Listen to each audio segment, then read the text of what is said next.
Exodus 22. Protection of property.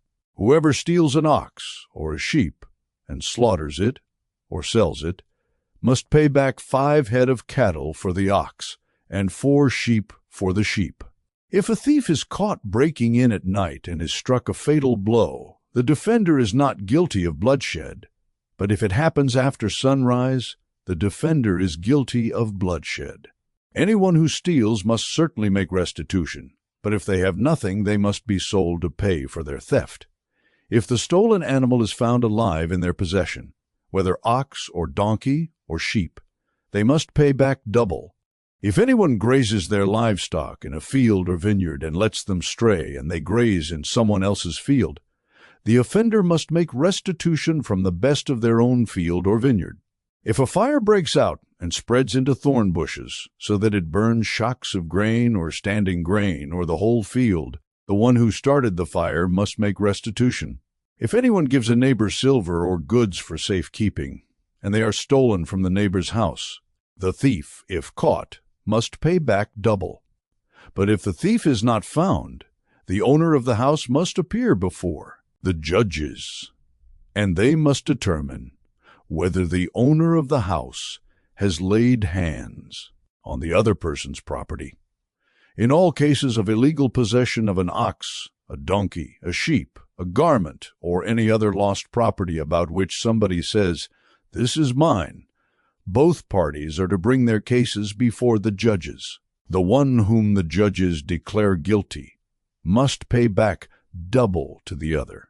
If anyone gives a donkey, an ox, a sheep, or any other animal to their neighbor for safekeeping, and it dies, or is injured, or is taken away while no one is looking, the issue between them will be settled by the taking of an oath before the Lord that the neighbor did not lay hands on the other person's property. The owner is to accept this, and no restitution is required. But if the animal was stolen from the neighbor, restitution must be made to the owner. If it was torn to pieces by a wild animal, the neighbor shall bring in the remains as evidence, and shall not be required to pay for the torn animal. If anyone borrows an animal from their neighbor, and it is injured or dies while the owner is not present, they must make restitution. But if the owner is with the animal, the borrower will not have to pay. If the animal was hired, the money paid for the hire covers the loss. Social responsibility. If a man seduces a virgin who is not pledged to be married and sleeps with her, he must pay the bride price, and she shall be his wife. If her father absolutely refuses to give her to him, he must still pay the bride price for virgins. Do not allow a sorceress to live. Anyone who has sexual relations with an animal is to be put to death. Whoever sacrifices to any god other than the Lord must be destroyed. Do not mistreat or oppress a foreigner, for you were foreigners in Egypt. Do not take advantage of the widow or the fatherless. If you do, and they cry out to me, I will certainly hear their cry. My anger will be aroused, and I will kill you with the sword. Your wives will become widows, and your children fatherless.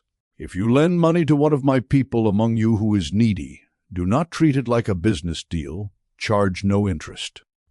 If you take your neighbor's cloak as a pledge, return it by sunset, because that cloak is the only covering your neighbor has. What else can they sleep in? When they cry out to me, I will hear, for I am compassionate. Do not blaspheme Godor.